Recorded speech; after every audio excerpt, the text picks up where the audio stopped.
having a physical letter to, to hold, to read, it really did mean a lot. I can't imagine in, I think, what, 3-4 years where they have to go somewhere and get deployed.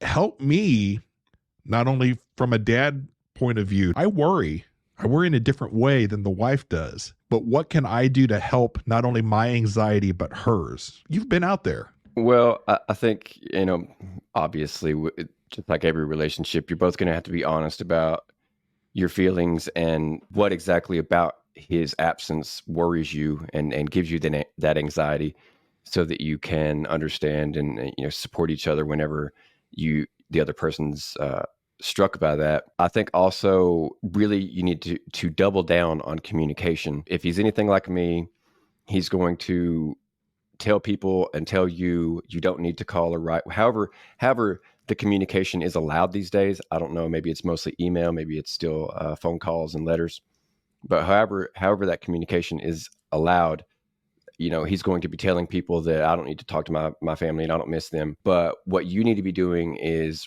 writing or calling every single time you feel like, hey, I want to talk to him. And maybe you're not allowed to call that often, but I loved getting letters.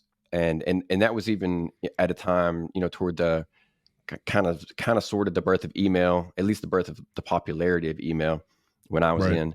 And so there was that to be had, but at the same time, having a physical letter to, to hold, to read, it really did mean a lot. There were many times that mail call would come around and, no one had wrote me.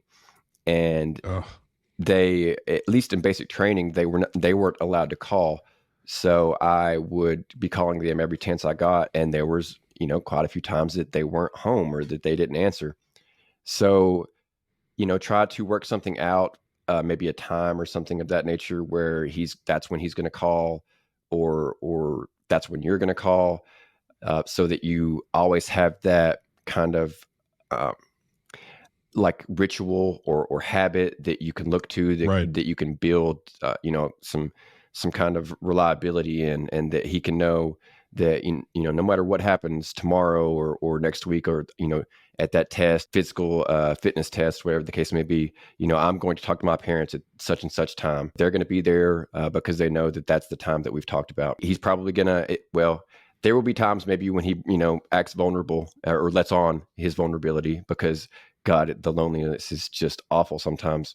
Because you're surrounded by people you don't know for a while, and you just want the comfort of home.